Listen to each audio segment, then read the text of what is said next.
What is up, everybody? I'm George Massey. So last night, 90 Day Fiance Happily Ever After Season 7, Episode 16 is aired.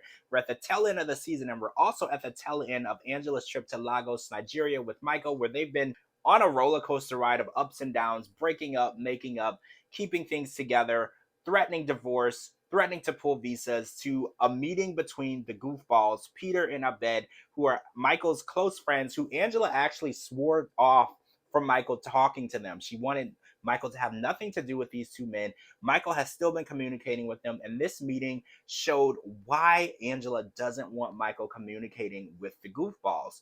So they go to a restaurant and they meet up and they immediately begin talking about Michael's absence from Instagram. Now, they feel that this controlling nature is unnatural for Michael because a man who lives in Nigeria is never supposed to let a woman dictate what he can and can't do. Now, that's a cultural thing. So I am going to give them that. In culture, in that country, men make their own decisions and women don't have any influence. Now, in American culture, that is not how things go. A lot of people would say the woman is the one in control of the relationship. And we have a saying, happy wife, happy life. She's going to be making a lot of the decisions in your relationship. And a lot of men accept that because it's just a simpler way of life and a simpler way to have things go your way. Angela tried to explain to the goofballs that the Instagram was actually the reason why they were on the verge of divorce, and things got out of hand when they told Angela that she needs to calm down and she needs to behave and she needs to act a certain way. Now,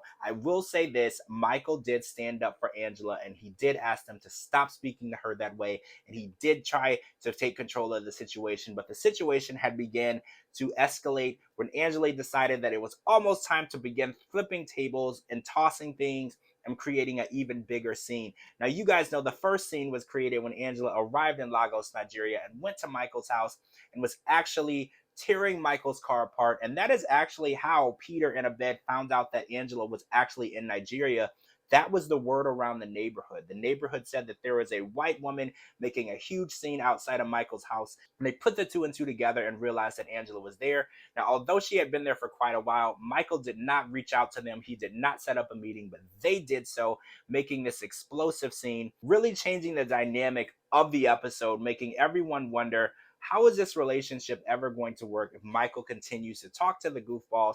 But at the same time, if Michael's visa is approved, which it seems like it never has been and never will be, he wouldn't really be talking to the goofballs anymore anyway. So he did stand up for Angela. He did try to put the situation back under control. They actually got up and left the meeting, and Angela actually leaves Lagos, Nigeria, and they're actually a happy couple once again, up until the previews for next week, where we see Angela crying and upset, saying that Michael did something completely behind her back, and she just can't deny how hurt she is by this situation. Now, what happened? We still have no idea.